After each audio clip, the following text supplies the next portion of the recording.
जी।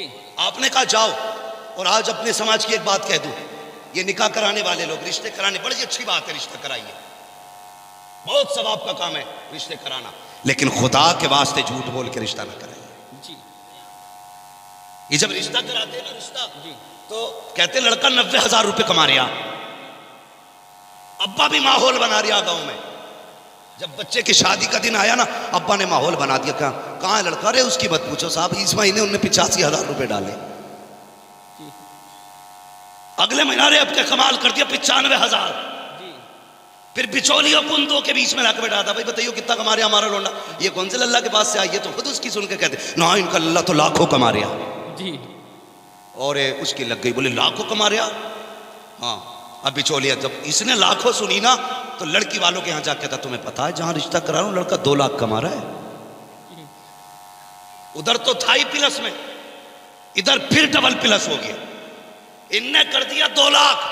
अब लड़की वाला सोच रहा यार, जब उसके 2 लाख हैं तो फिर ये भी कह देता जाओ हम भी तुम्हें ना 5 लाख देंगे, करा दो। तो ये लड़कों वालों के पास आके कह रहा, सुनो भाई 10 लाख की पक्की मांग देंगे उनकी। उधर एक कमा रहा था, मतलब कमा रहा या नहीं कमा रहा ये बात मैं बताऊंगा, लेकिन उसने एक बताए तो 2 इसने बता दिए, इसने 5 का इसने 10 कर दी। किस लिए? सिर्फ 500 रुपये एक जोड़े की खातिर। हाँ सही बात है। उसके बाद तो कोई दावत भी नहीं खिलाता, दावत भी नहीं खिलाता, 500 रुपए एक जोड़े के चक्कर में मरा जा रहा। सुबह ही जाके बैठ जा, इतना खर्चा रिश्ते में नहीं जितने की ये बीच वाला चाय पी जा रहा। सही बात। रिश्ते हो गए पक्के कि 10 मिलेंगे कि पक्का कि लड़का 2 लाख कमा रहा कि हाँ। जब रिश्ते की बारी आई ना, जब लेन देन की बारी आई, हमारी कौम अंधी हो गई है। कितनी अंधी हमारी कौम हो गई है। पहले जब देखते हैं कि चलो भाई लड़का देखने चल रहे हैं, लड़का देखने नहीं आते, पहले हवेली देख के कहते हैं लड़का सही है, हवेली अच्छी है तो लड़का सही है, कमाई अच्छी है तो लड़का सही है। और जब ये लड़की को देखने के लिए आते, तो लड़की क्यों ना बिल्कुल हुस्न की मलका क्यों ना हो, अगर कच्ची छत है तो कहते हैं नहीं भाई रिश्ता समझ में नहीं आया, इसकी नाक छोटी, इसकी आंख बड़ी है, इसका कद छोटा, इसका बदन मोटा, इतने ऐब निकाल के जाते। अगर 70 ऐब में हो, 70 ऐब हो बेटी के अंदर, अगर करोड़पति बाप की बेटी है, कहते जी देखने क्या था, लड़की तो बिल्कुल मलका लग रही थी, मुझे पता चला ये पैसे ऐब छुपा देते हैं। नहीं, यही वजह है तलाक़ें हो रही है, नस्लें बर्बाद हो रही है, बच्चे बिगड़ रहे हैं, वजह यही है। जब रिश्ता करने गए थे तो ये किसी ने ना देखा था कि इसके सजदे, इसके माथे पे सजदे का निशान है कि नहीं। सबने ये देखा था कि सिंदूर लगा के कैसी लगती है, मांग काट के कैसी लगती है, और जब देखा था होठों को तो तुमने ये देखा था बोलते हुए कैसी लगती है। काश ये देखा होता, जब बोलती है तो सांसों से कुरान की तिलावत की खुशबू आती है कि नहीं, जब चलती है तो हया का जेवर पहन के चलती है कि नहीं। तुमने तो ये देखा था चलती है तो मोरनी लगती है कि नहीं। आंखों में तुमने उसके हिरन की आंखें देखी थी, हया नहीं देखी थी। यही वजह के तलाक़ें हो रही है। क्या ही अच्छा होता कुछ ना देखते, कनीज़े फातिमा देखते। दावे के साथ कहता हूँ किसी तावीज़ की जरूरत ना थी, इधर इसके कदम आते, उधर खुदा का करम बरसता। सुभान अल्लाह, सुभान माशाअल्लाह। हाँ, बीच वालों डरो, किसी के घर में आग ना लगा, कर दिया बाप ने। इधर पता चला मसला क्या हुआ, कहानी बिगड़ गई। जब पता चला कि नहीं जी वो तो 1 लाख का ही मसला निकला, तो उन्होंने भी 2.5 कर दिए लड़की वालों ने। जब इन्होंने 2.5 करे तो ये लड़के वाले बिगड़ गए। 5 का वादा था जी, 10 का था, 2.5 कैसे रह गए? कहता उन्हें पता चल गया तुम्हारा एक ही कमा रहा। हाँ, अब जब इनमें झगड़े हुए, अक्सर मैंने देखा हमसे हमारे पास आते, रिश्ते भी हमारे सामने हुए, शादी भी, और कर्म की बात देखो कि तावीज भी हमसे ही लेने आया कि कोई दुआ कर दो। मैंने कहा बात क्या? कि कुछ कमाता ही ना लड़का। मैंने कहा अभी तो 90,000 कमा रहा था। भले आदमी, पता ना किन्ने कह दी, इनने तो आज तक कुछ कमा के ही नहीं दिया। खुल गई पोल, माहौल बनाया निकाह से पहले लूटने के लिए। और यार भिखारी जो है ना, वो आपसे आपकी हैसियत के बराबर मांगता, और ये इतने बड़े कुत्ते भिखारी हैं जो हैसियत से बढ़ के मांगा करते हैं। कितने बापों ने गुर्दे बेच के बेटियां रुखसत की हैं, कितने भाइयों ने खून दे करके बेटियां रुखसत की हैं। तुझे क्या पता बेटी क्या होती है? फरमाया गया जिसने बेटी दे दी उसने सब कुछ दे दिया। मेरे हुजूर ने फरमाया था तेरे 3 बाप होते हैं। या रसूल अल्लाह कौन से? फरमाया पहला बाप हो गए जिसकी वजह से तू दुनिया में आया, दूसरा बाप हो गए जिसने तुझे तालीम दी है, फरमाया तीसरा बाप कौन सा? आका फरमाते हैं तीसरा बाप हो गए जिसने तुझे बेटी दे दी, वो भी तेरा बाप बन गया। सुभान अल्लाह सुभान अल्लाह। नारे तकबीर, नारे रिसालत, अहमद रसूल कॉन्फ्रेंस, हजरत अल्लामा मुफ्ती हम्माद रजा साहब क़िबला। सुभान अल्लाह सुभान अल्लाह। बीच वालों ने आग लगा दी, लो तलाक हो गई 4 दिन बाद। जी अल्लाह अकबर। अब्दुल मुत्तलिब से कहा जाना वहाब बिन मुनब्बा की बेटी से अपने बेटे का निकाह कर दे। मक्का तशरीफ लाए ना, वो यार देखो तो सही कैसे आए। मक्का शरीफ से चले, अपने 11 बेटे आपने साथ लिए, वहाब बिन मुनब्बा के दरवाजे पे पहुंचे।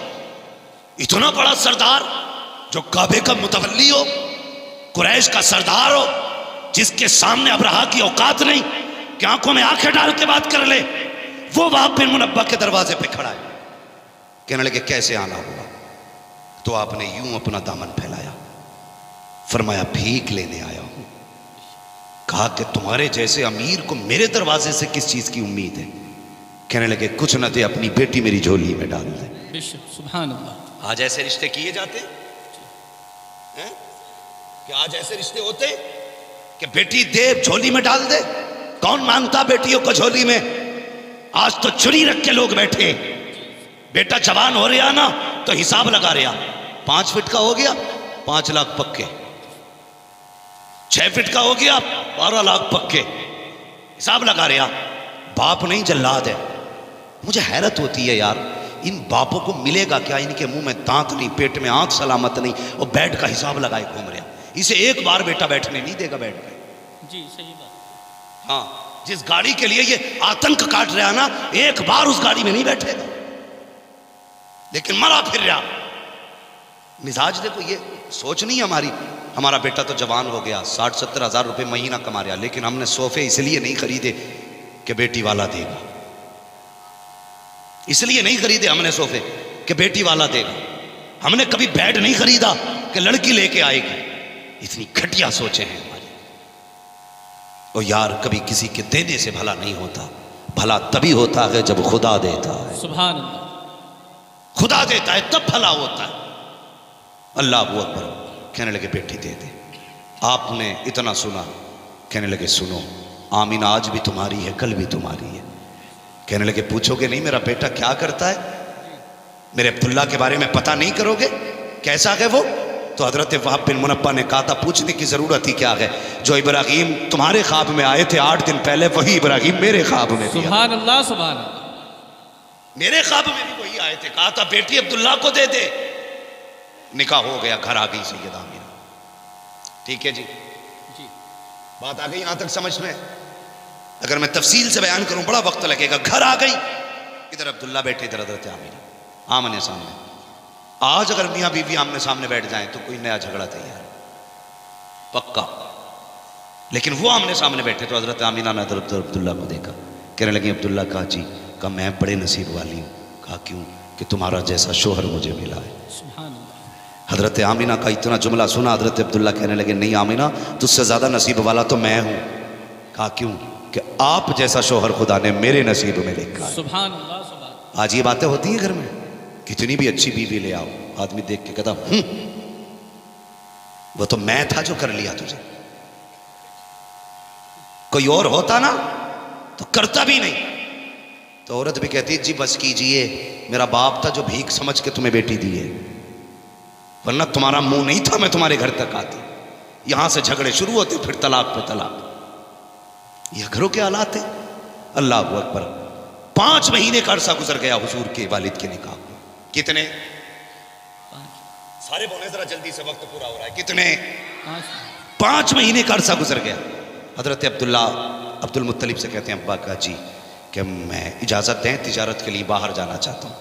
अब्दुल मुत्तलिब कहने लगे बेटे, याकूब को 12 बेटों में यूसुफ प्यारे थे, मुझे भी 12 बेटों में अब्दुल्ला सिर्फ तू प्यारा है। बेशक सुभान। मुझसे तेरी जुदाई बर्दाश्त नहीं होगी।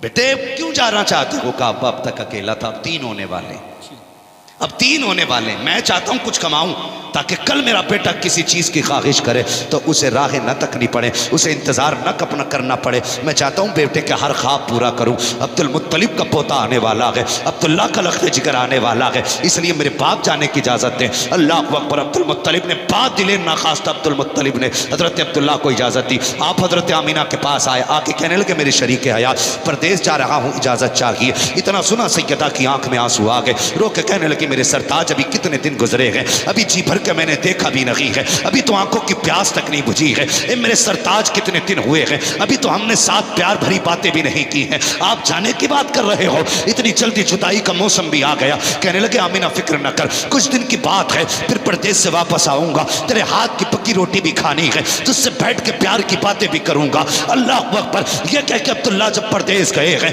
जहां तक अब्दुल्ला नजर आते रहे, सैयदा आमीना खड़े होकर के अपने शोहर की राह तकती रही। आज मैं पूछना चाहता हूँ, जब शोहर परदेश जाया करते हैं तो क्या आज भी बीवियां दरवाजे तक छोड़ने आती हैं? क्या आज भी बीवियां शोहर को खुदा हाफिज कह के रुखसत करती है? नहीं, खुदा की कसम हालात बदल चुके हैं। आज जब शोहर परदेश जा रहा है, या तो बीवी किचन में होती है या बीवी बेडरूम में होती है, लेटे लेटे कहती है जाइए जाइए अपना काम करके आइए। और कितनी बीवियां तो ऐसी होती हैं जो कहती हैं जाते जाते शोहर से लड़ा करती हैं, कितने सख्त जुमले बोल दिया करती हैं, कहती जा वापस मत आना, मुझे तेरी सूरत नहीं देखनी है, मुझे तेरी शक्ल से नफरत हो गई है, और मेरी कौम की बेटी हो, तुझे खुदा का वास्ता है कभी शोहर को बददुआ न देना, कभी शोहर के खिलाफ कोई जुमला न बोलना, तुझे पता नहीं है ये शोहर क्या है, ये सिर्फ तेरे लिए एक निकाह में बना हुआ बैल नहीं है, बल्कि ये वो है, अगर ये चला गया तो तेरी दीवार गिर जाएगी, अगर ये चला गया तो तेरा सहारा चला जाएगा, अगर ये चला गया तो तेरी खुशियां रूठ जाएंगी,